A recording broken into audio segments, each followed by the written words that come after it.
Flame suit, French letter, and my girl bad. Gatekeeper says open, I ain't coming back. 15-minute TED Talk, collecting 40 rags. 1 milli paid in tax, bitch, do the math. Do the math, bitch, do the math. 1 milli paid in tax, bitch, do the math. Do the math, bitch, do the math.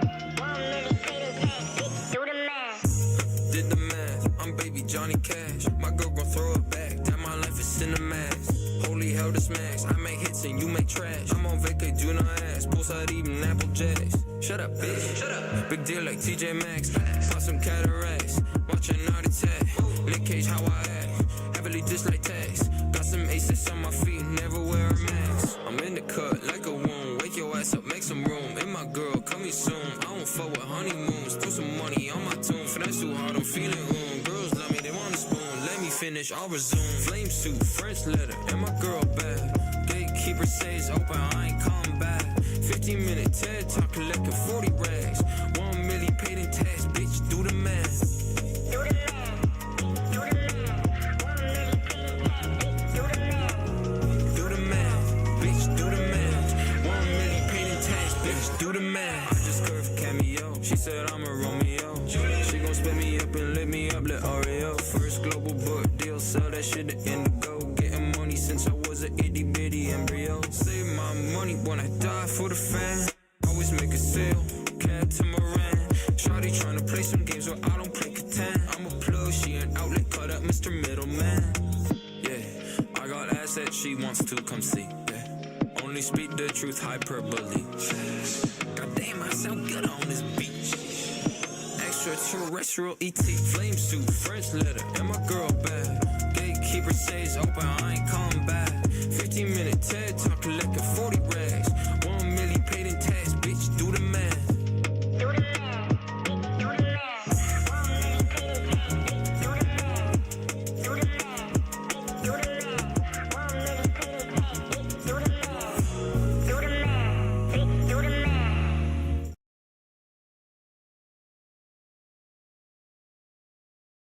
Wait, I just had my first pink. I ain't have a job in 2 years, it was way harder than you think. Never thought I'd be the one to make it happen, I thought I would just sing. Funny how things change, not a girl I really wanna link. Wait, everything 180, huh? Next stop a Mercedes, huh? Why my ego inflated? Cause old haters outdated. And to all the girls I dated, I'm really sorry I made it. And we can't even have a conversation anymore, my number's not the same. Damn, I'm on the same bullshit like a matador, and the VA sound like a dinosaur. Pretty little bitch that I ignore. She wanna get nailed to a 2x4. Everybody say they wanna see me score, but these days I don't really know no more. Hey, motherfuckers really hurt my core. If I keep going cool, they gon' pull my cord. I'm on the same bullshit like a matador, and the VA sound like a dinosaur. Pretty little bitch that I ignore. She wanna get nailed to a 2x4. Everybody say they wanna see me score, but these days I don't really know no more. Hey, motherfuckers really hurt my core. If I keep going cool, they gon' pull my cord, and that's why I don't really got no friends. Circle same size since I don't know when, and I don't really know who want me to win, but that's the result of the city I'm in. I work like a slave, trying to get everyone paid. I want everything like him. What do I say? I just wanna pull off in the race, make a car dash like Kim. Smile on her face, she can't wait till I get paid. I'ma take her far from her sins. Everything changed, it's a bigger picture in the frame. I ain't never looked back since. Said she want a steak, we already went to every place, so I had to take her out the crib. Incredible taste, but it won't last longer than a date. Because I'm on the same bullshit like a matador, and the VA sound like a dinosaur. Pretty little bitch that I ignore. She wanna get nailed to a 2x4. Everybody say they wanna see me score, but these days I don't really know no more. Hey, motherfuckers really hurt my core. If I keep going cool, they gon' pull my cord. I'm on the same bullshit like a matador, and the VA sound like a dinosaur. Pretty little bitch that I ignore. She wanna get nailed to a 2x4. Everybody say they wanna see me score, but these days I don't really know no more. Hey, motherfuckers really hurt my core. If I keep going cool, they gon' pull my cord.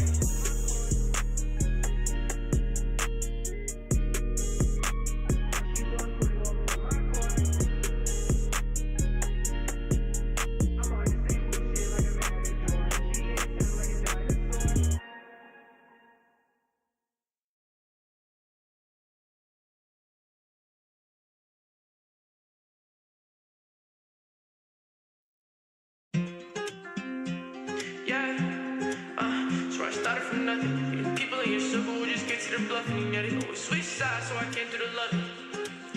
No, I came through the loving, so they always switch sides, so I came through the loving.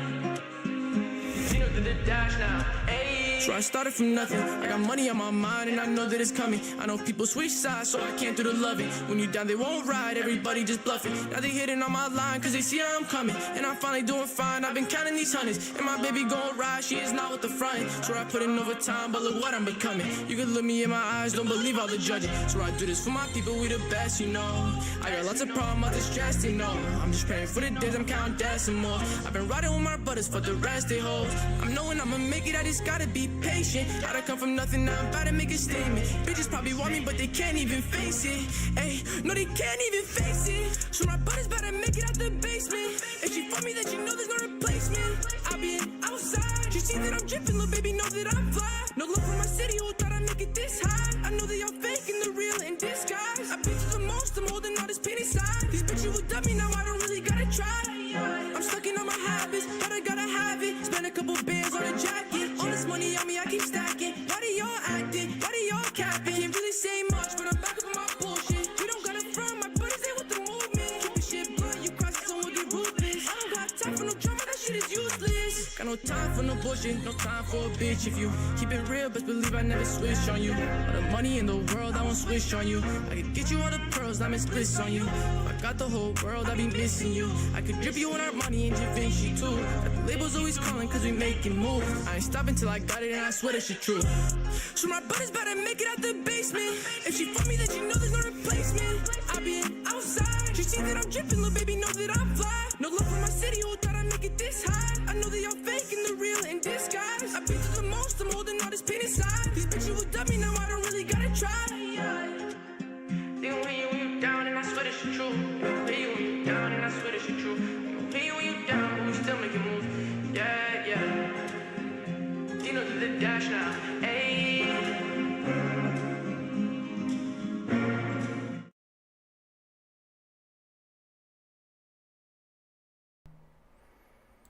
And what is up, everybody? Welcome to the Brian Mansell Show. As always, I'm your host, Brian Mansell. I'm a sports media professional who's been working in the industry now for a couple years, and I've got a vodcast. I'm going to call it a vodcast, not a podcast. You know, like, this is more like I'm doing it on video, but it's exclusively on, like, Twitch and YouTube. This is where we're going to film everything and where it's all uploaded. It's right here. But again, I hope all of you are having an incredible day so far. I know we're running a little late today, but, you know, things been going on. Been really hectic this week, so the last couple days haven't been able to stream as much. But luckily, last night I was able to give you guys a Cavs-Nets kind of stream, which Nets were able to lose that game somehow. All in their hands. It was all in their hands. They lost it. But today, we've got a couple topics we're going to do. Less than usual, a little smaller of a show, but I do think it's still worth noting some of these things. I don't want to stay here too long. I know you don't want to stay here too long.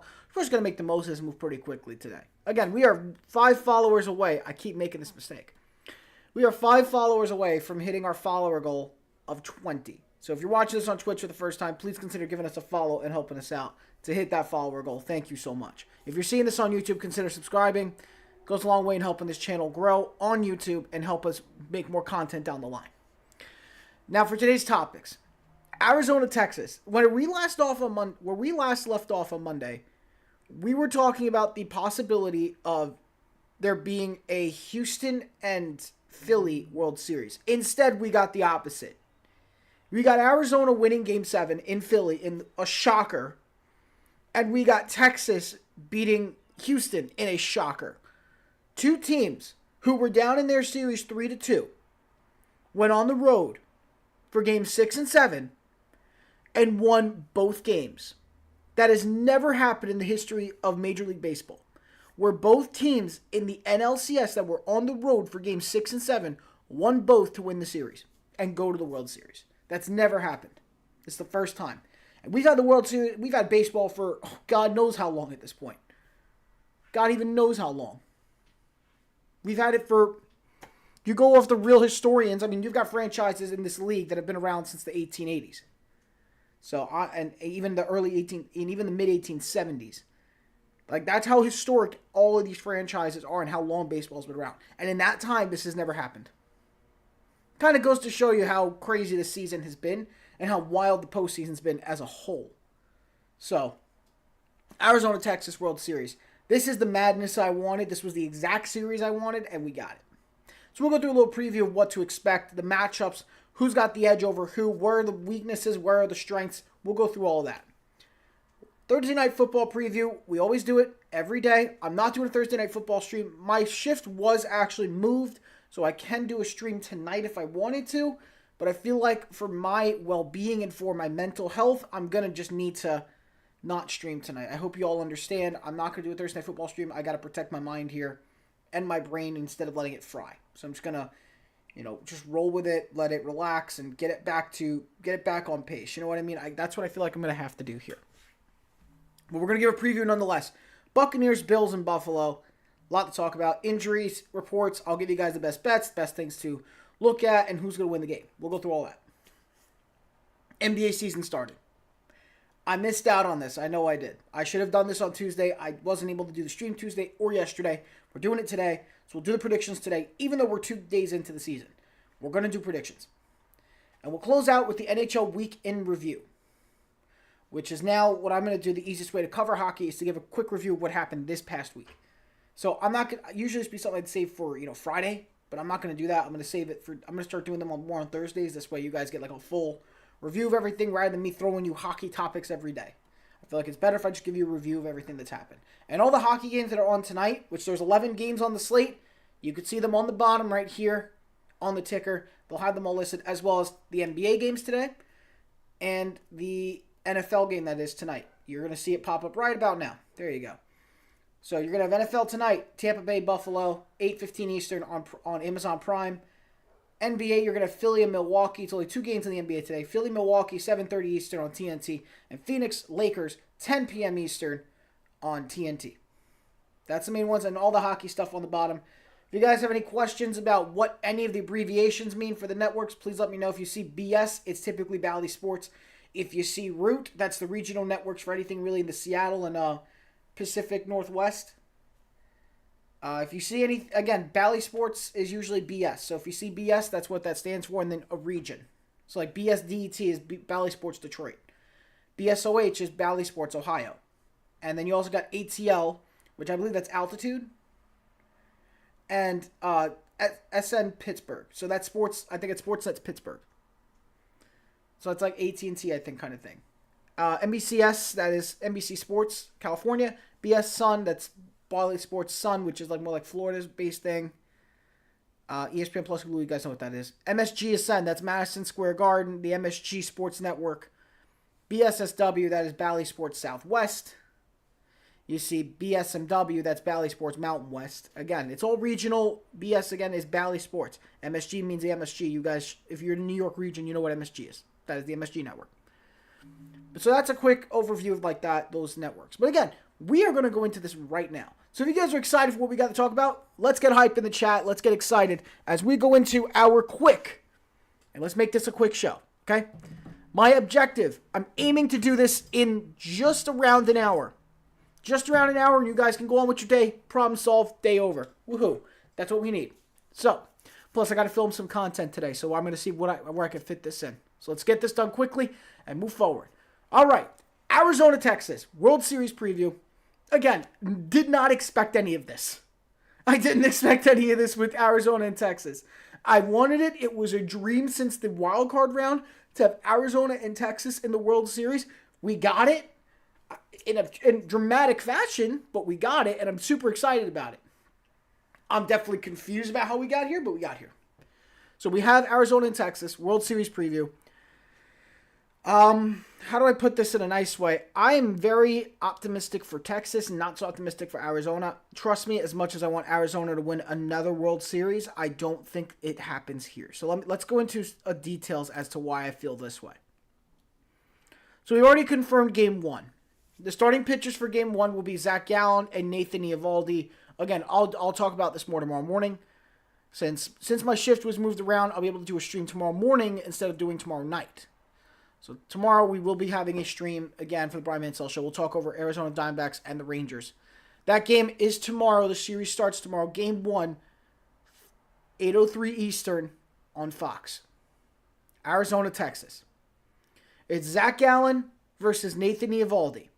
We'll talk more about a game preview with this. But you've got two guys who were great pitchers during the season, and one guy's been pretty solid in the postseason, and the other one's been completely flat. And that's kind of been the story for Arizona and Texas. I mean, the pitching-wise, Texas's pitching has been great. Eovaldi's pitched very well. You got to give some credit as well out to Jordan Montgomery. Jordan Montgomery's been stellar for them. If I'm correct, we don't have pitchers for game 2, so we have only game 1. But Dbacks and Rangers, the Rangers have been very good pitching-wise for this postseason. So pitching-wise, they've already got the advantage. It's in their favor, and they're battle-tested. It's not like the other teams that they faced were battle-tested. Here's what I mean by that. The closest the Diamondbacks got was Philly. But Philly's a weird case. And here's why.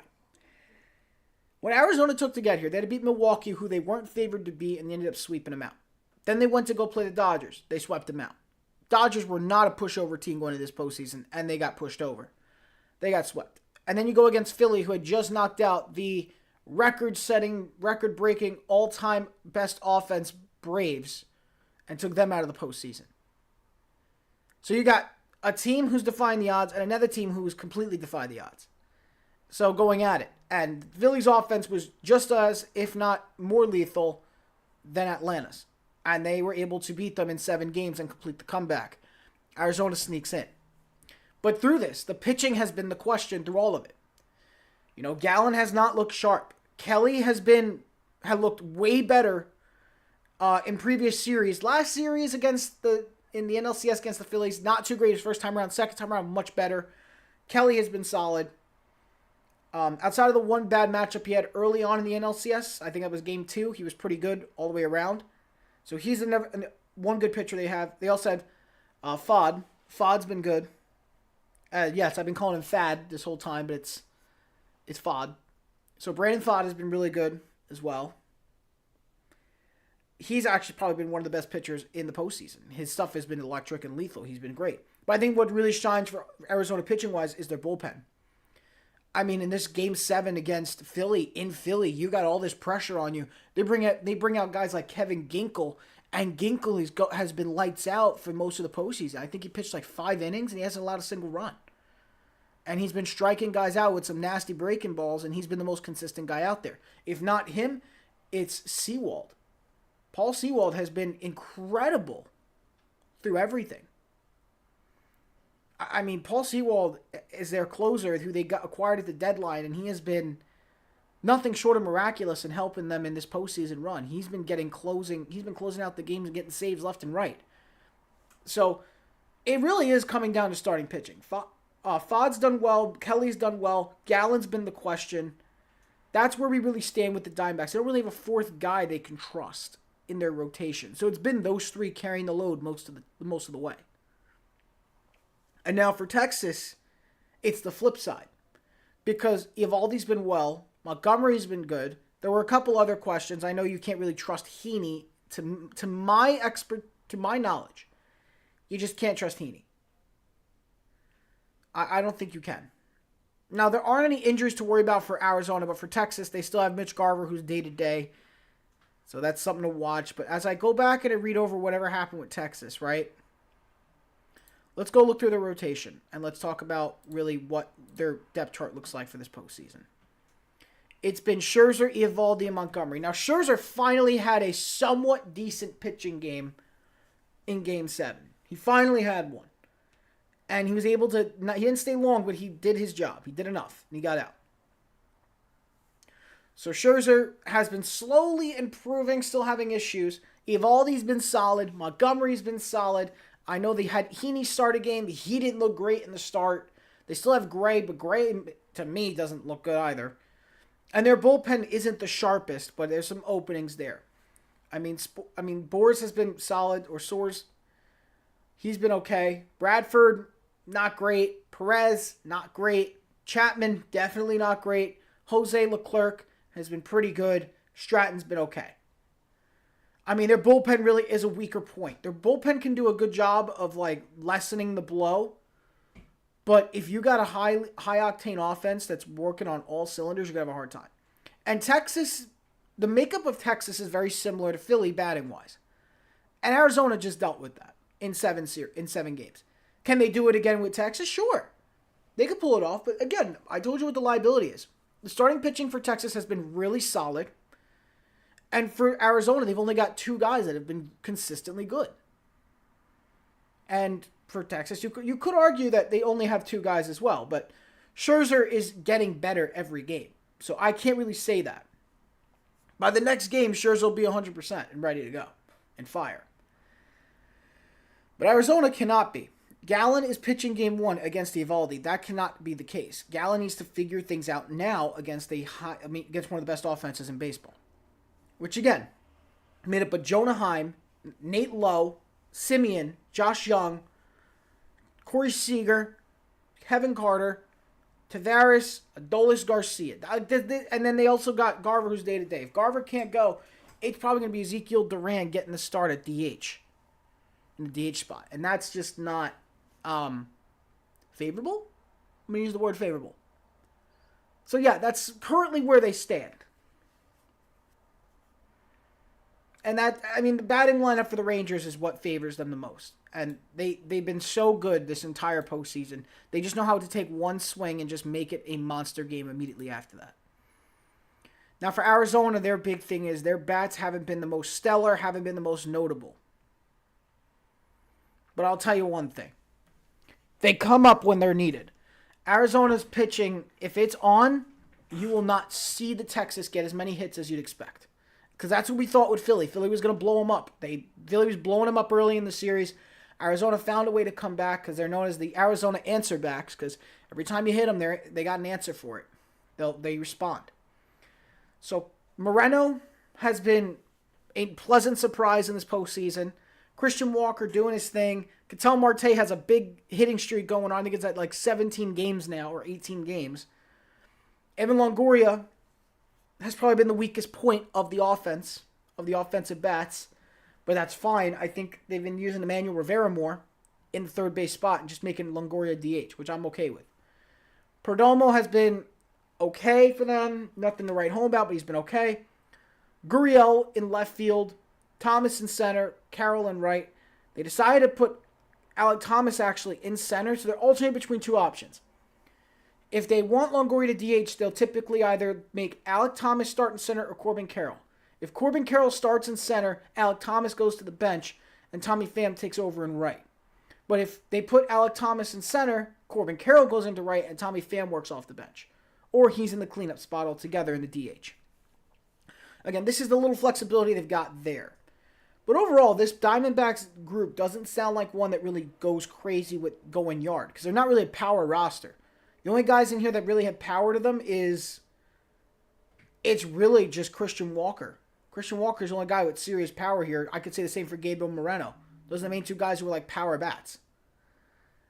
But outside of that, everybody else is a contact hitter. They're all about getting on base, playing small ball, and using that to your advantage. And I love that about the team.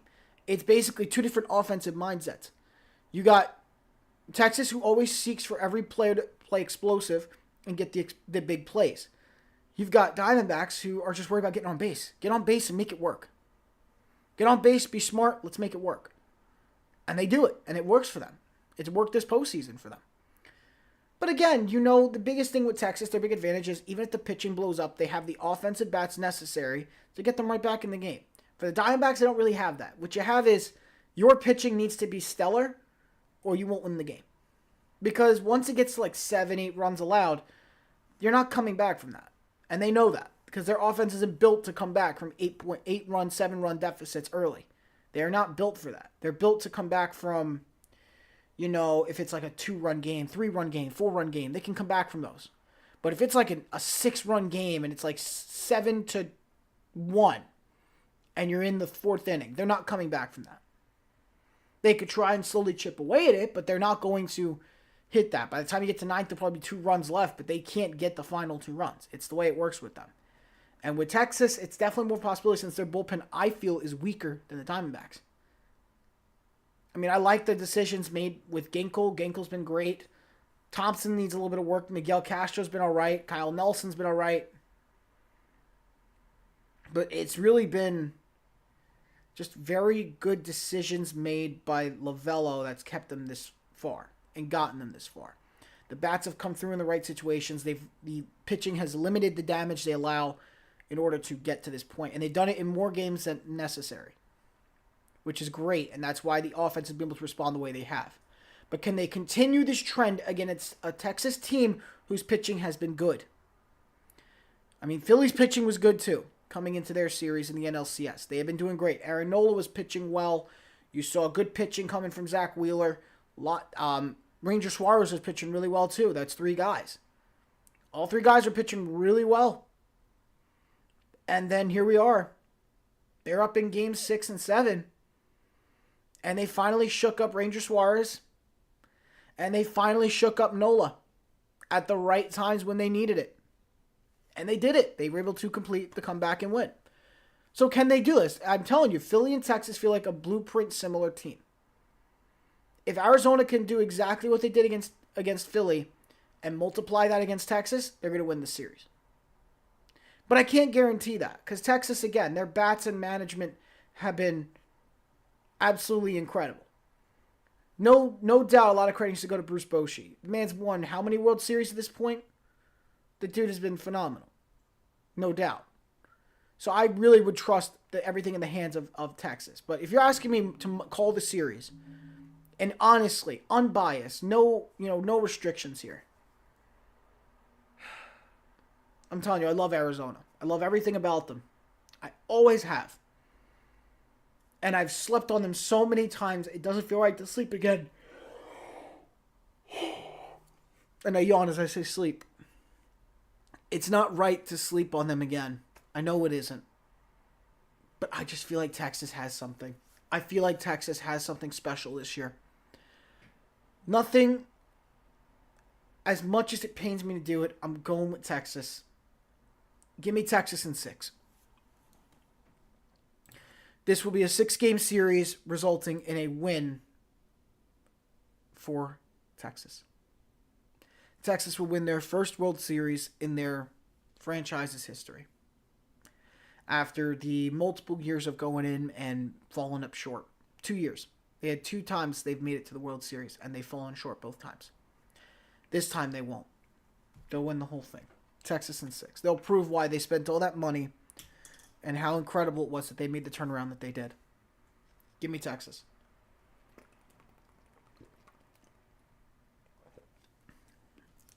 If I had to pick a World Series MVP, though, it's Adolis Garcia. That man has been absolutely nothing short of incredible.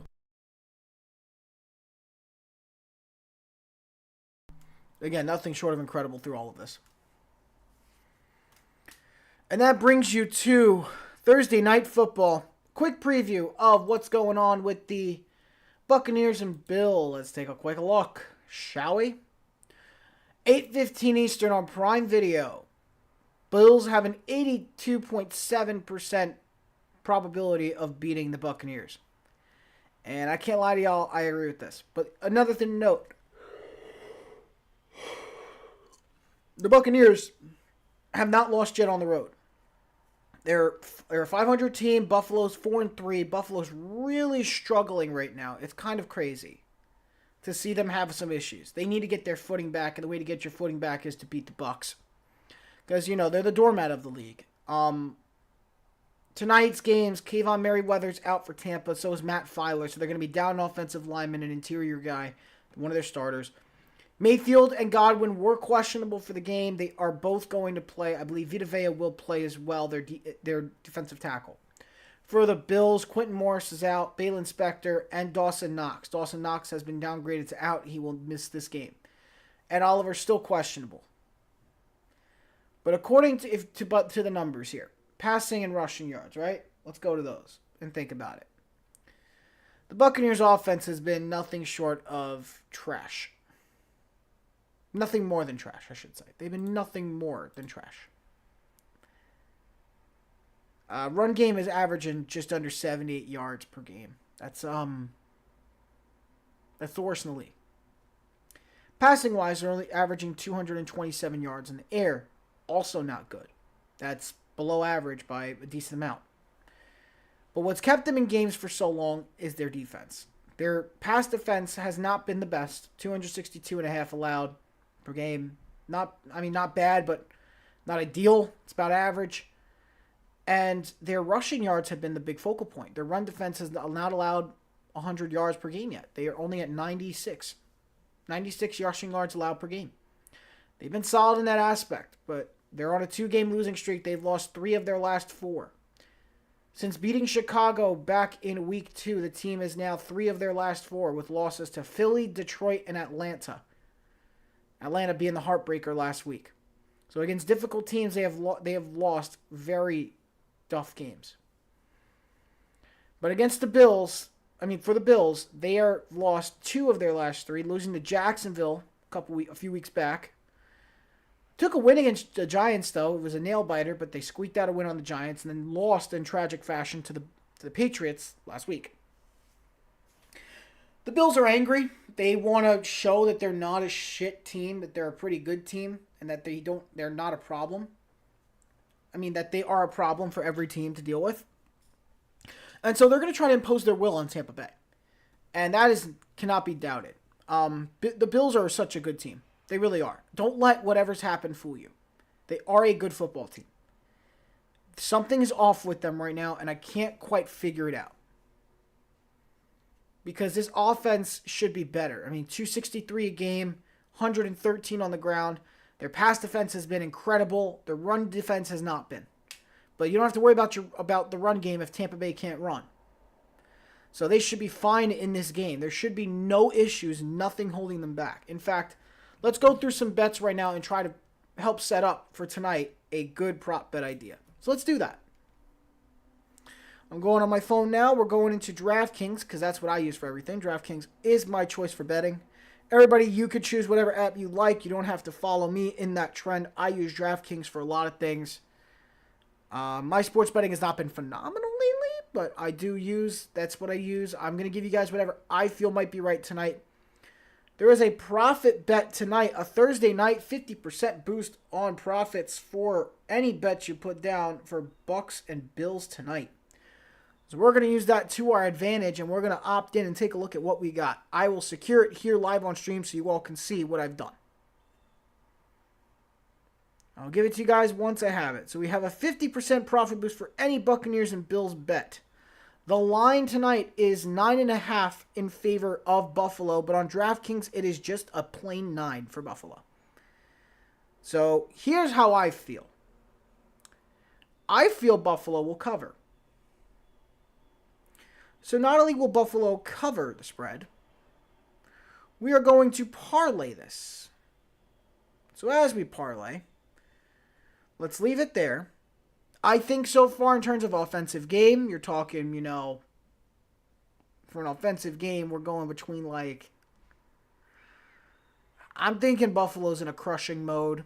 Again, Bucs have one of the best red zone defenses in the league. That cannot be understated. And Buffalo really has struggled in the red zone this year. So, you know what? I think I'm convincing myself a little bit at a time. I think what we're going to do is we're going to go under 43.5. I think Tampa doesn't score a touchdown tonight. If they do, it's maybe 1. But it will be a blowout. It'll be something like 27-7 tonight. 27-7, 27-10. The over-under is 43.5 on DraftKings. I'm taking the under of 43.5. Now, in terms of player prop bets, let's do that real quick. The passing props. Baker Mayfield over under 1.5 passing touchdowns. Obviously, I would go under on that. Josh Allen's over under 1.5 passing touchdowns. I'm going to say I'm going to take the under. Well, under for Mayfield is a minus 230. We're going to have to ignore those odds for a sec. I'm not going to do that. Passing yards is the good question. 228.5 is the over under for Baker Mayfield's passing yards. And for Allen is 263.5. Tampa allows a lot of passing yards. So I'm going to tell you straight up, honestly, Josh Allen's going over that. So 263.5 is a minus 115. That is my opinion. Or you know what? We won't do the over-under that way. We'll do the alternate passing yards. Much easier. I would say go 250 plus alternate passing yards for Josh Allen. And for rushing receiving props, we're going to keep this pretty simple. For rushing yards, I think Rachaad White has not been the best. Their run game has not been the best. The over-under tonight is 46.5 because of how weak the Bills' rush defense has been lately. I'm not going to cave, though. In terms of receiving yards, I'm going to take a look at some of the big-name guys. Stephon Diggs and Gabe Davis. I'm looking at these guys. Mike Evans, too. If there's one guy I'd look at for receiving yards in this one, I would likely keep an eye on Chris Godwin, which is an over-under 53.5. But if you do alternate receiving yards, right? Godwin for 50-plus is a minus 170. If you go for 60-plus, it's plus 100. Do I think Godwin will be the leading receiver tonight? He should be, but he is banged up, so I think they're going to lean off him a bit. They'll look more to Evans, so for that case, I'm going Evans 60-plus receiving yards today. Minus 110. Due to the injury, they're going to have to look at him more carefully. Give me Mike Evans for that. And if there is a touchdown prop, I don't really like doing touchdown props, but we're going to take a look at those anyway, see what they look like. Touchdown scores. Anytime touchdown score. Gabe Davis, I think, is going to score a touchdown tonight for Buffalo. That's a plus 145, so give me that one. Actually, no. I take it back. Josh Allen rushing touchdown, guaranteed to happen tonight. Give me a plus 140. They're going to have a goal line situation. He'll sneak it in himself, and he'll take it, and he'll get the touchdown. The Buccaneers have a bad habit of that. They leave the guy open. He immediately goes to the second level, and he's already in the end zone. It happens. Josh Allen's a good running quarterback, so I would keep an eye on that. So I'm saying plus 140. Josh Allen touchdown. But you know what? No. We take it back. We'll stick with Gabe Davis. Never mind. Gabe Davis receiving a touchdown. Shouldn't be a problem. I think that's doable. So again, that's 5 bets. 5 people. Okay? I try to hide my information so you guys can see. All right? Oh, it's not showing. Sorry about that. I'll try best not to show my information here. Full bet slate in here. Here's a recap of what I have.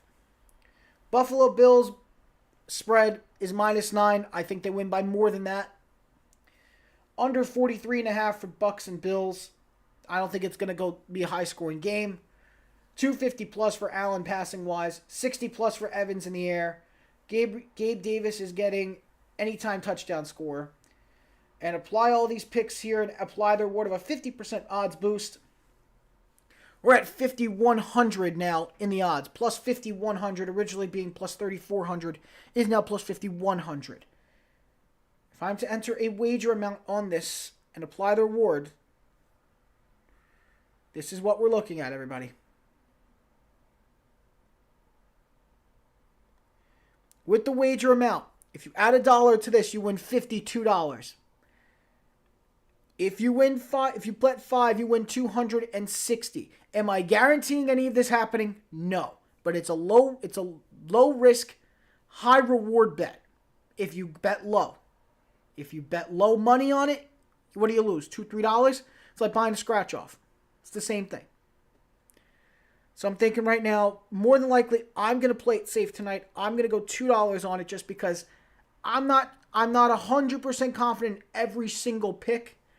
I mean, the only thing I'm nervous about is the spread because, God forbid, it ends up being a low-scoring game and Tampa keeps it close. So what I will do is I'll probably adjust the spread to kind of lower the odds. I think that's what I'm going to end up doing. I'm going to get rid of the spread, and I'm going to adjust the odds that way. Now, if you take out the spread of minus 9, it goes from what it was at those odds, and it drops down even further. The 50% boost makes it $28.50 now as the odds. You're looking at $2, win 59. Still pretty good. So overall, I am probably going to adjust the spread. Let me see if I can adjust that real quick and go to game lines. No, I don't care about the profit boost. Give me game lines again. Let's see what we're looking at. Alternate spread. We're going to lower this in favor of the Bills to about a -5 or -4. We'll say -4. -4 in favor of the Bills will make it a plus 3,900. I think that's fair. It's a safer way to roll here just to make sure they have enough cushion to beat Tampa. So this way, a $2 bet wins you $80 now. If you go with well, I already put the bet in, so I can't adjust it, but that's where we're at. So once again, this is my picks for the night. My parlay same game will be under 43.5 total points in this one. 250 plus passing yards for Josh Allen, 60 plus receiving yards for Mike Evans, a touchdown for Gabe Davis, and a -4 alternate spread for Buffalo winning this one. They're going to win by more than 4. And that's my picks. That's my call for tonight. I'm taking Buffalo over Tampa Bay. I love Tampa, as you guys can see behind me. I love Tampa Bay. But unfortunately, I'm an honest fan in every respect of the word. So honestly, give me Buffalo. Buffalo wins. I don't think Bucs have what it takes to win tonight. It will be a low-scoring affair, on the lower side. But Buffalo's got it under control. They're winning this one. And that actually brings us into NBA season predictions. Now, although the season has just started, I'm a little behind of everybody. I feel it's important that we still have to go through everything. So let's go through it real quick. Make sure everybody's got a hold on this. Take a look. So I'll give you guys a couple little storylines that have started now. So Harden apparently has made his return to the Sixers. He's not going to play in the opener. He's apparently now shown up. It's kind of interesting to see how he just decided he's not going to show up. I mean, we won't even go into detail on that. He doesn't want to be there. He's just acting like... I don't even want to go into detail on it. He's just not being a smart person right now. Yeah. So we'll go through the top stories we have here. We have stories with Dwight Howard. I am not even going to touch those with a 10-foot pole, where he allegedly has been accused, and there are allegations against of committing sexual assault against a man with unwanted oral satisfaction, which we're not even going to go into that. I don't even want to touch it. But we will talk about everything else. So far, we have already had some teams play their first games. A few of them still have not touched the court yet. Those teams being Milwaukee and Philly. They have not played an NBA game yet. They play tonight, 7 o'clock. Sorry, not 7 o'clock, 7:30 p.m. Eastern on TNT. Or if you can't watch on TNT, you can watch it on the HBO Max app. Max app is got all major sports involving the Turner family of networks. You can watch all that there. Now for Milwaukee, they're the ones with the highest expectations this year. I'm not going to lie to you guys. They probably have the highest expectations. Do I think they win? As a Milwaukee fan, I want to say yes. I'll tell you guys now the 8 teams, the 10 teams I feel are going in. All right? The 6 teams who are probably not going to go into the play-in but are going to easily clinch in, we'll do it real quick. I think the Bucs are getting in. I think the Cavs are getting in. I think the Sixers are getting in. I think the Heat are getting in. I think the Celtics are getting in. And I'm sold on the Pacers getting in as a 6th option. So again, Cavs, Heat, Celtics, Bucks, Sixers. Wait, let me try it again. Cavs, Heat, Pacers, Celtics, Bucks, Sixers. That's my thoughts on the 6 teams that will make it in safely and not have to go into the play-in. In the play-in area, I see the Raptors. I see the Nets in there. I washed out on the Knicks. I'm sorry about that. I take back what I said. I forgot about the Knicks. I'm sorry. I see Cavs, Heat, the Knicks, the Bucks, the Sixers, and the Celtics. Outside of that, in the play-in is the Pacers. I see the Nets. I see the Hawks. And I actually might see the Magic this year. I might see the Magic. I don't know yet. I love them a lot. You know what? No, not the Magic. The Wizards. The Wizards will rebound. They'll figure out a way. They lost their opening game. I think that's what's affected me. Look at the standings, but the Wizards. The Wizards will be number 10. So again, Wizards, Hawks, Nets, Pacers will be the play-in people. Safely in the 6, I've got the Cavs, Heat, Celtics, Knicks, Bucks, Sixers. That's again, no particular order. That's just how I feel right now where that stands. I can't give you seeding or anything. Now in the West. The West is complicated, as you all know. But as of right now, I think the Lakers are in the top 6. I'll say the Suns are in the top 6. I think the Warriors will be in the top 6. The Warriors will be there. I think the Mavericks will be in the top 6. So will the Nuggets. So will the Clippers. In the wait, let me just confirm. Suns, Lakers, Mavericks, Nuggets. I said Pelicans? No, I didn't say Pelicans. Warriors, Mavericks, Nuggets, Clippers, Suns, Lakers, Warriors. Yep, that's it. That's the 6. In the play-in area, I see the Kings this year. As much as I hate to say it, I love the Kings. I think the Kings are going to be in the play-in this year. I see the Thunder in the play-in. I see the Pelicans in the play-in. And I see the Wolves in the play-in. Everybody else that was not mentioned will probably be a just outside the play-in team. And that includes the Grizzlies, yes. Without Morant for 25 games, their team's going to take a serious hit. They don't have their big defensive force in Steven Adams to block down the 5 spot. I'm not sold. So Memphis is out for me. And that's how I feel about the rest of it. So that's where I'm at. If I had to give you a preliminary early season, before the season starts, finals prediction, I feel like I'd be a biased fan to say Bucks, so I'm going to be a non-biased fan. Because we always know that these duos can fall apart very easily. If I'm going from a non-biased standpoint, I'm going to say Boston is in this year. And with Boston in for the West, I'm taking I'm debating, I'm feeling back and forth on a couple things. I'm going to take Celtics and... do I be different? I'm not going to be different. I'm going to say Celtics and... I keep going back to Nuggets. But I don't know. I'm going Phoenix. I didn't want to do it, but I'm thinking Boston and Phoenix. And if that happens, I'll take Phoenix to win it. I think KD gets another ring finally. If I'm going from unbiased, just reading the names and just the way things have looked in each of their team's first games and chemistry-wise, and just outlook overall, I'm just thinking right now Celtics and Suns. But if I'm going from what I would like to see, and again, this will include my fandom, but also some seriousness in this, I think Milwaukee could easily get in. They could easily go to the finals. They could easily win it. But everything has to go right for them with no injuries. And there's no guarantee with that because there's always an injury every year that affects the team. Usually it's either Chris Middleton or Brook Lopez. One of their injuries affects the team and they fall apart and they can't keep their same rhythm. And so they fall off and then they don't go far in the postseason because of it. So, as we review this over, if it were from what I truly believe in my heart, using my head, I'm saying Celtics and Suns. Using my heart, I'm saying the Bucks. I'm thinking Bucks-Lakers. Oh, wait, no. Not Bucks-Lakers. I don't think the Lakers go. No. If I'm going with my heart, for some reason I keep glancing back at the Clippers. Because I think they have played really, really good. And this is the first time we're seeing both guys fully healthy playing together, which is Kawhi and Paul.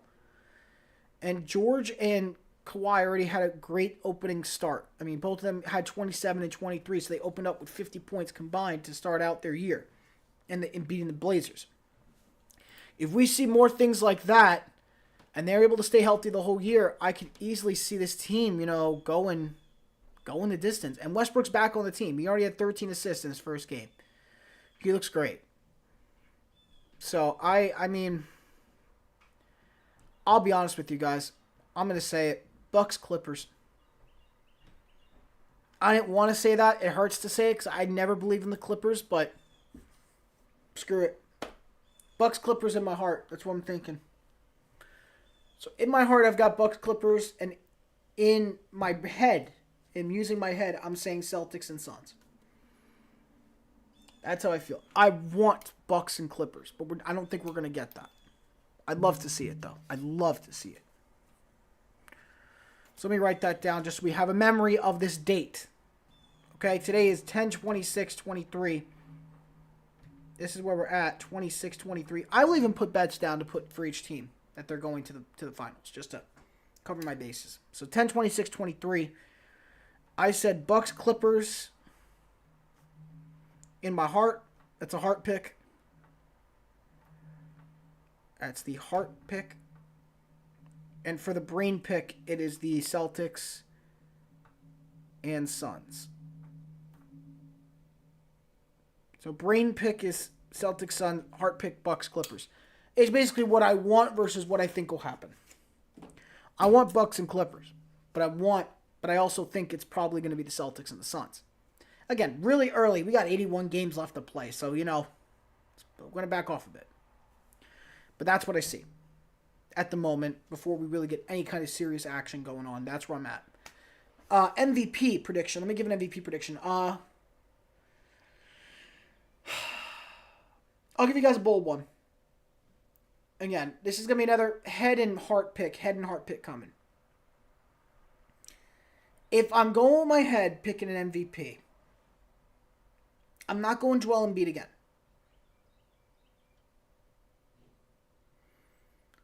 I'm thinking it's tough. I don't think LeBron wins it, no. I want to lean Giannis, but I haven't seen him play yet with Damian Lillard, so I can't really give a prediction that Giannis wins the MVP. Like, oh my goodness, if that happens, that's like crazy. But no.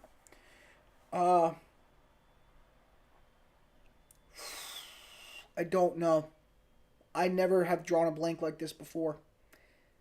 If I'm being real with you, the name I'm floating around, and it's like a heart pick, is probably going to be Shai Gilgeous-Alexander.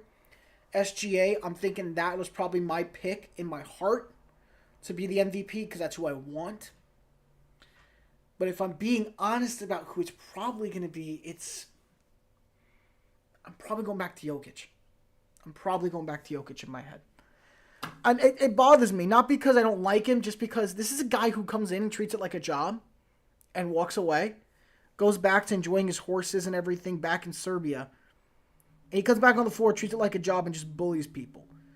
So I hate making this pick, but I'm making the pick. The brain pick is Jokic. The heart pick is SGA.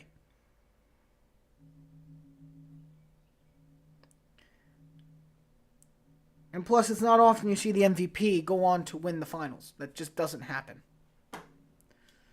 So, Bucks Clippers is my heart pick. Celtics Suns brain pick. MVP Jokic brain pick. SGA is my heart pick for the MVP. We'll put on the backside now for Defensive Player of the Year. I think that's the other one you guys really care about, DPOY. I don't care about six man or any of that stuff. I mean, that'll come as it goes. Or even Coach of the Year. I'm going to leave Coach of the Year to the side. We'll just see how the season goes. If I'm correct, I think Mike Brown won it last year for the Kings. I think he won the Coach of the Year last year. So I don't know who it's going to be this year. If the Thunder go far, it'll probably be their coach. Which I think is still Billy Donovan. I'm not sure. Is it Billy Donovan? No, Billy Donovan I think is with the Bulls.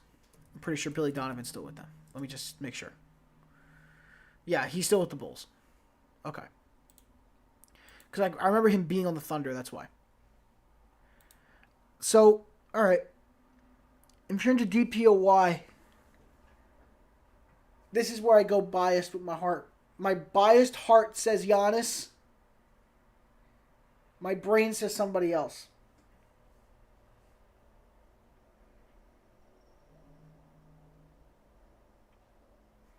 I'm not saying Jaren Jackson Jr., no. If I'm being honest with myself, and this is where it's always difficult every year, trying to predict who's going to be the best defensive player every single year, I'm going back and I'm looking at defensive leaders from last year to give you guys a real answer on that.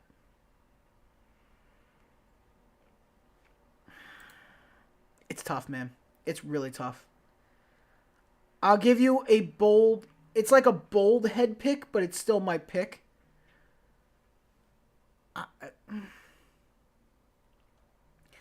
I keep coming back to Anthony Davis. Yeah, that's where I'm at. My head pick is Anthony Davis. My heart pick is Giannis.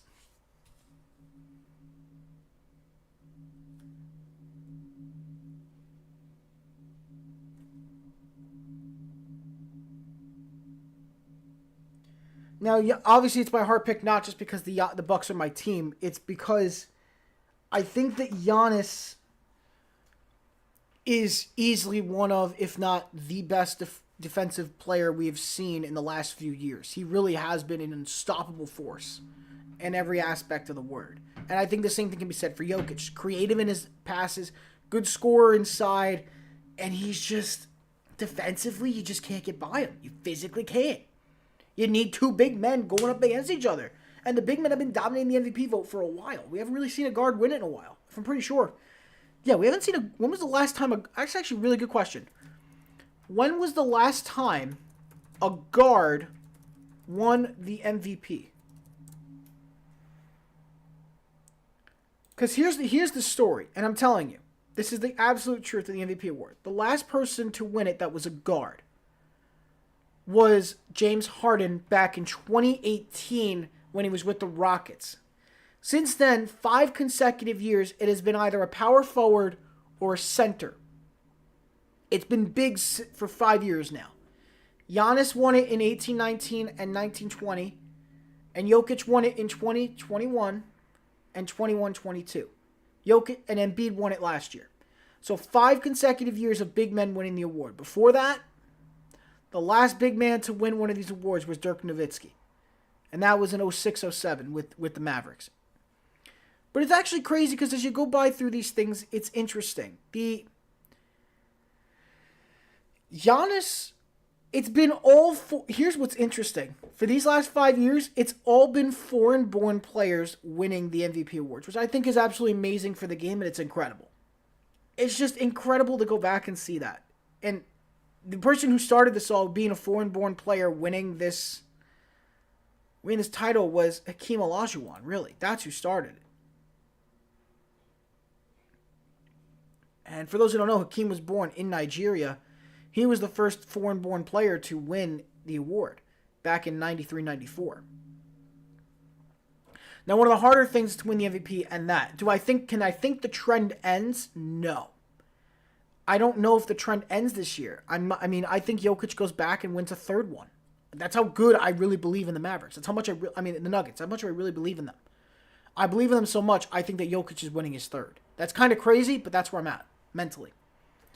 If there were one guard who could steal it, I think it's SGA. He's the one guy I feel could steal it away in an unprecedented fashion. You don't see it coming. The Thunder overperform and play to an incredible level, and they just win it. They just win it. That's what I see right now, possibly for the Thunder. I mean, that is, I really do like what they have.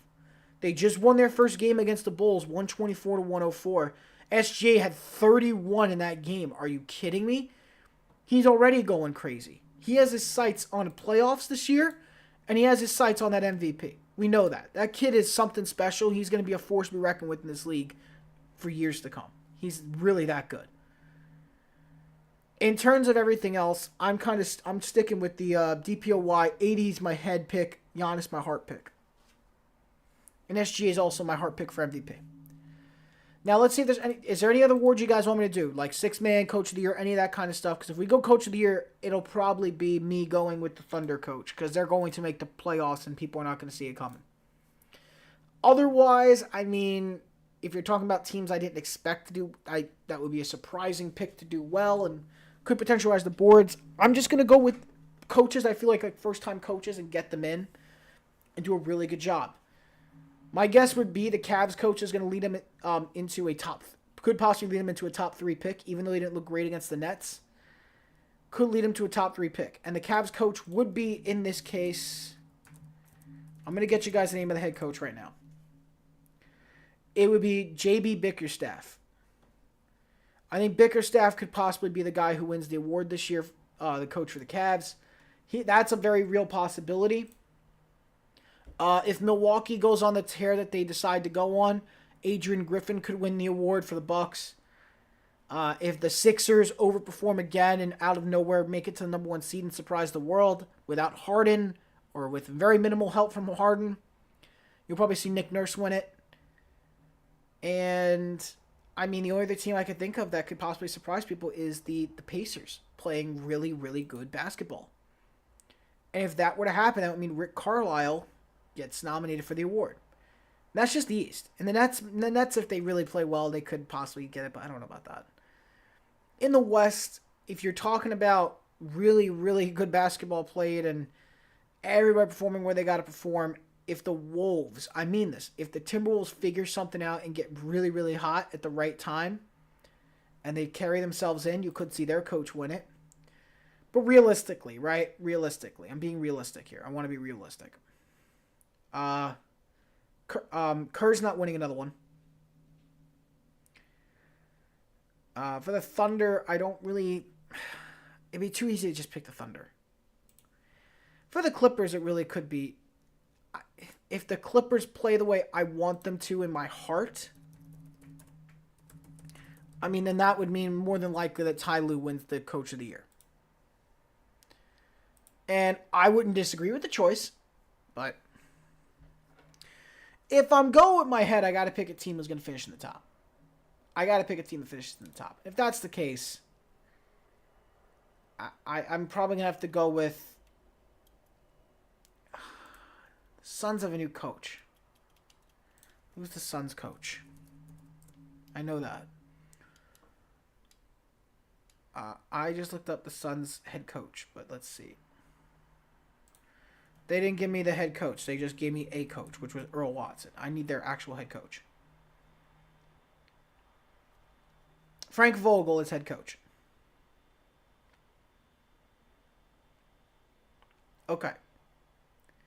So Frank Vogel is the head coach for the Suns now. All right. So there's a possibility Frank Vogel wins it. I'm thinking that's where I'm at right now. Coach of the year will be Frank Vogel for the Suns. That's my head pick. My heart pick is Ty Lue winning it. And that's my heart pick for the Clippers. That's where I stand. I'm going to leave it at that. No more picks. That's it. 4 picks were just made. I'm sticking with it. No more. We're not going to add any more to that. We've already just gone over an hour here on the show. Of course, we had 5-6 minutes of fill with audio. So we'll do a quick NHL week in review after that. So that's my season predictions. A quick recap one more time. My pick for the finals this year is Celtics Suns. That is my head pick. In my heart, I want Bucs and Clippers. MVP. Head pick, Jokic. Heart pick, Shai Gilgeous-Alexander. I want to see SGA win it for the Thunder. My defensive player of the year pick, with my head, I'm going with Anthony Davis. With my heart, I'm going Giannis. And with coach of the year, my head says Frank Vogel for the Suns, and for my heart, I've got Ty Lue with the Clippers. And that's where we stand. Now we go to NHL Week in Review officially. NHL Week in Review. Going to the homepage, as we should, and get the last few games, shall we? An interesting week for hockey. An interesting week. We'll start from Monday. Monday, Canadians got their win over the Sabres 3-1. Let's see, did they play on Tuesday? They did play on Tuesday, and they got crushed by the Devils 5-2. Capitals play the Devils on Wednesday. Then Thursday, it was today, Canadians play the Blue Jackets. So they're 1-1 this week. Not too good for them. Not also bad either. They could have lost 2 games, but they did not. We're going to look at the last few games. The last few. So in the last few games so far, here's an update on the week. We get a standings update. This is how we're going to do it. Standings update for the week. The Bruins are still undefeated, as well as the Avalanche and the Golden Knights. All 3 of those teams are yet to have lost any kind of games or have gone to overtime and lost. Haven't had any of those yet. All 3 of those teams are still undefeated. The next closest teams, the Red Wings, who every year are just starting really hot and just fizzle out towards about the mid-season point. But the Red Wings are up right now. 11 points, just 1 behind the Bruins. Panthers not doing too hot. They're at the bottom of the Atlantic, tied with the Senators and Sabres at 6. Again, defense has been an issue for them. Hopefully they can straighten it out. Canadians are above the Senators, Panthers, and Sabres, followed by the Lightning right above them. And in front of them is the Maple Leafs. So right now, your 3 in the Atlantic would be the Bruins, Red Wings, and Maple Leafs, 12, 11, and 8. In the Met, the top team in the Metropolitan Division is the Rangers with 8 points, 4-2-0 record. Followed by the Flyers with 7 and the Devils with 7. And coming in at the back end of all of this is the Columbus Blue Jackets, sitting right outside there with 7. Hurricanes have 6, Islanders have 5, Caps with 5, and the worst team in the Met to start is the Penguins, 2-4-0 for 4 points. Not looking good. They're on a 3-game losing streak. In the West, the Avalanche lead the way, 6-0-0, 12 points, perfect record. Dallas Stars in second there in the Central Division with 9 points, 4-0-1 record. And then the Wild with a 3-2-1, a 7 points. Sitting just outside there is Winnipeg with 6, Arizona with 6, Nashville with 6. And at the bottom of the board, you got St. Louis with 5, and the Blackhawks at the bottom with 4, 2-5-0 record for them.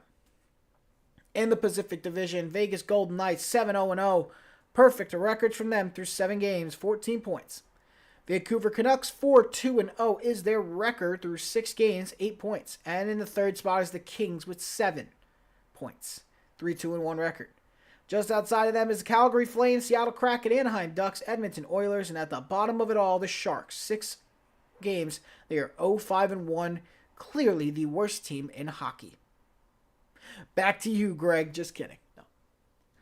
That's what we're at right now. Now, in terms of the stats are the important things to get like a good sense of the awards, right? Just to understand. Right now, in terms of the points leader, it belongs to Jack Hughes of the Jersey Devils, which was kind of expected for some, unexpected for me, honestly.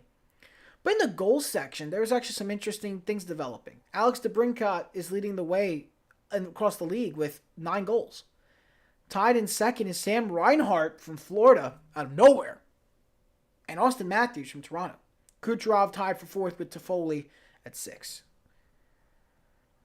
And in terms of plus-minus, the best plus-minus numbers so far overall belong to Braden McNabb of Vegas, Justin Hull of Detroit, and Quinn Hughes of Vancouver. 8 points for each. And we go to the goaltending leaders, the most important of it all. Goals against average right now. Jonathan Quick leading the way with a .7. James Raymer with a 1. Linus Ullmark with a 1. Jeremy Swayman with a 1.34 and a Jake Ottinger with a 1.44. Best save percentage belongs to Jonathan Quick. Very similar order for the save percentage. Quick, Reimer, Ullmark are the top 3. But in the 4 and 5 spot, Joseph Woll for Toronto and Jeremy Swayman for Boston at number 5. Shockingly. Let's go look at the save percentages, shall we? Who has been underperforming and has made me look stupid? Please don't be the guy I thought it was. It is the guy I thought of. Oh, no. Among the people who qualify for this, right? In terms of the games, Connor Hellebuck has been the goalie for Winnipeg, right? Through 5 games. Got an 8.81 save percentage. Not good. Making my prediction look kind of dumb. From, before the season started. I said something about Gustafsson being pretty solid this year. He's 8.97. Grubauer's an 8.96. In fact, the top names were the ones I didn't think were probably going to repeat here. I didn't think Ottinger would be at a 9.52. I didn't think Ullmark would be at a 9.62. I didn't think Jonathan Quick for the Rangers would be at a 9.64.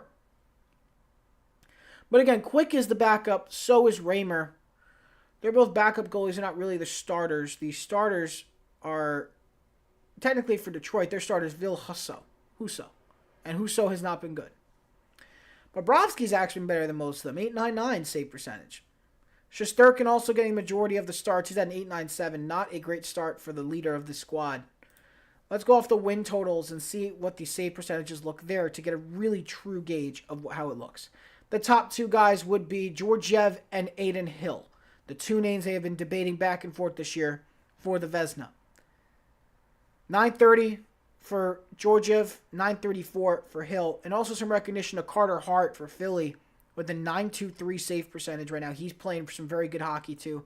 Ullmark only played 3 games with a 9.62, so I can't really favor him fully, but I mean, he's played a good amount of games. We got to see him play some more games. Hellebuck, like I said, 8.81, not good for him at all. Saros is at a 9.10, so he's another name to watch for Nashville. Johansson's been okay in relief. They are 9.17 in relief for Vasilevsky. And as we continue down the board here of the save percentages, Jake Ottinger pops back out with a 9.52. And Bobrovsky with an 8.99. Yep, that's where we're at, people. That's what it's come to. So that's what it's looking like in terms of goaltending. Let's go back to skating, shall we? Go get some more stats. The We go to the teams. Team statistics. Important things to know. Goals per game. The top goal scoring team right now is the Detroit Red Wings. Shockingly, the duo of DeBrincat and Larkin have been lethal for them. Followed by the Kings out of nowhere being very good offensively. The Avalanche, of course. Ottawa expected with all the amazing moves they made this offseason to build up a stronger offensive attack. And the Wild tied with them with the 417 goals for per game. Power play percentage. Best power play team in hockey. The Jersey Devils. 42.3. Detroit Red Wings at a 41.4. Canucks at 35.3. Maple Leafs at 35. And the Lightning at 33.3. And penalty minutes are also very important here. Carolina has been the main offender here with 128 penalty minutes. Followed by Montreal, Arizona, Anaheim, and Ottawa. So the question is, if Ottawa's doing really well with the goal scoring, is the penalty minutes what's killing them and why they're playing so poorly at the moment? That is the question. Now in terms of shutouts, no team has had 2 shutouts yet this season. There are some teams who have had 1. If I'm correct, let's see how many that is. It looks to be only 1, 2, 3, 4, 5, 6, 7, 8, 9 teams. 9 teams who've had a shutout so far of the 32 in hockey. Very interesting. Save percentages, we already talked about that. Team save percentages aren't looking too great right now. Bruins, Stars, and Knights are the most expected teams here. Avalanche and 4, Canucks at 5. Canucks are completely unexpected. I mean that so seriously. And the goals against per game showing how good defensively each unit has been. Defensively, the Bruins, Knights, Stars, Avalanche, and Rangers have the best goals against per game. They have been a very good defensive units overall. They've been holding their ground. And full credit to them for being able to do so. Now, in terms of goals per game, other teams that have not been scoring well, Florida towards the bottom end of this. That's kind of shocking to see. Rangers are middle of the pack. Devils on the high end here of goals per game. Same thing can be said for the Knights. But a couple surprising teams to see on the bottom here. I'm shocked to see the Capitals at second to last here on this list. And I can easily say the same for the Kraken. After going all the way down to the Western Conference Finals last year, they are in the bottom 5 in goal scoring this year. A little bit of a surprise there. Sabres on the low end too, after expected to be a better unit this year. Give me 1 second. Thank you. Now, Edmonton also towards the bottom end, just a couple spots above the Panthers, and the Penguins also in between them, not doing well. Again, nothing but some surprises here with some of these teams. Edmonton, Pittsburgh, and Florida are not known to be teams that just can't score well. And they're struggling to score. I'm a little surprised to see that. But that's the state of hockey to start the year. I mean, again, we're only 7 games in. There's still about 70 more to go. More than 70, but around 70 more games to go. Anything could happen. Anything could happen, and that's fine. But that's what the week looks like. That's your summary of who's done well, who hasn't. These standings are going to change every week. So I'm going to give you guys a quick update on that every Thursday when we can. Do with full updates. Now, that's going to do it for today's show. Before we go, a quick reminder. If you're not already, please follow us here on Twitch. It goes a long way in helping us. We are 5 followers away from hitting our follower goal of 20 followers. And on YouTube, if you're watching this, please subscribe to the channel. It goes a long way in helping us continue to make the amazing content we want to all the time. So again, thank you guys so much for tuning in. We'll be back tomorrow morning. But until then, have a great day and enjoy hockey action tonight. Enjoy some NBA action. Enjoy some Thursday night football.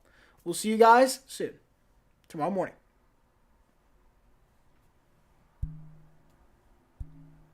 This thing doesn't want to shut off. Sorry about that.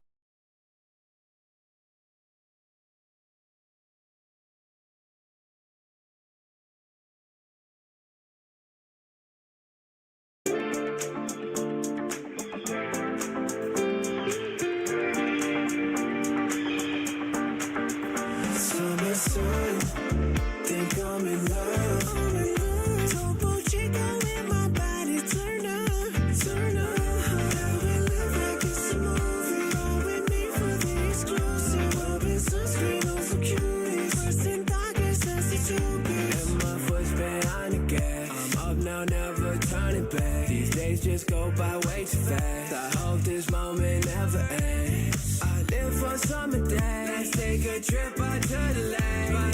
spot to get away. Got Topo Chico feeling great. Now can we take a break? I've been grinding on a paper chase. Got a 9 to 5 and I can't complain, but I just might take your girl. You know I'm just playing. Just wanna be friends, sip a little something with our toes in the sand. Summer sun, think I'm in love. Topo Chico in my body, turn up, turn up. How we live like it's a movie. All with me for the exclusive. Up in sunscreen, oh so cuties. First and darkest, that's the two. Yeah, that's a two-piece. Topo Chico in my body, turn up. Turn up. Topo Chico in my body. Come a little closer, it's a paradise for you. Wanna make you mine, girl, so that's what I'm gonna do. Happiness bottles and more bangers on the couch. It don't matter where we go as long as I'm with you. Ooh, baby, I wanna see you on the pontoon, baby. Might get a little wet, little 1-2 step if you're feeling okay.